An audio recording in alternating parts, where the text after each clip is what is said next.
what drove you towards practicing numerology after years in corporate world? Sir वो क्या था, वो फर्स्ट इंसिडेंस क्या था, and how you started learning ये विद्या, ये पूरी तपस्या, getting deep into numerology and then guiding helping others?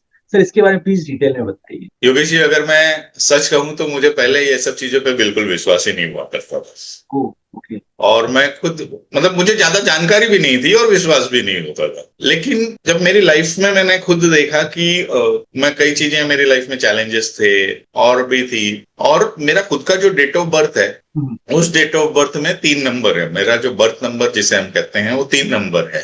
मैं लोगों को बहुत सारी चीजें होती थी और मैं लोगों को गाइड भी करता था, ये मेरे अंदर नेचुरली था। बाकी ये सारी मोडालिटीज मैंने बाद में सीखी है, लेकिन पहले मेरे अंदर ये सारी चीजें नेचुरली थी कि मैं लोगों को गाइड करता था, हेल्प करता था, सपोर्ट करता था। मतलब कई बार तो ऐसे होता था कि मैं जब जॉब करता था मेरे सीनियर्स भी आके मुझसे राय लेते थे उनकी पर्सनल लाइफ की, इंपॉर्टेंट ये थी यार। तो ये सारी चीजें थी।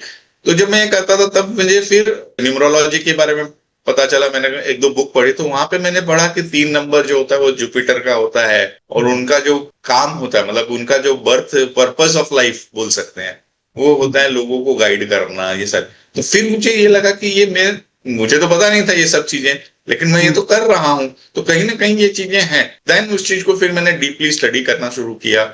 मैंने कोर्सेज भी किए और बहुत सारी बुक स्टडी की। फिर मैंने इस पे बहुत सारा रिसर्च किया, और इनिशियली मैंने ग्राफोलॉजी और इनको कॉम्बिनेशन करके ऐसे छोटी मोटी चीजें करने लगी। लेकिन फिर आ गया कोविड। राइट। मतलब जो पिछले 5 सालों से मैं थोड़ा बोलते हैं ना ऑन एंड ऑफ चल रहा था, लेकिन जब कोविड आ गया तो अपने पास बहुत सारा समय भी था, और उस दौरान मैंने फिर करीब करीब मतलब 15 दिन के अंदर मैंने करीब 300 से ज्यादा चार्ट्स एनालिसिस किए। ये टाइम अपने पास बहुत था, और उन चीजों को जब धीरे धीरे मैंने और डीप में चला गया तो बोलते हैं ना ब्लेसिंग्स इन डिस्गाइज। तो कोविड है ना कई बार हमारे लिए ब्लेसिंग्स इन डिस्गाइज जैसा था कि उस समय इतना समय मिला कि उस पर्टिकुलर टाइम में मैं उतना स्टडी कर पाया जितना शायद मैं हो सकता है 10 से 15 सालों में भी नहीं कर पाता।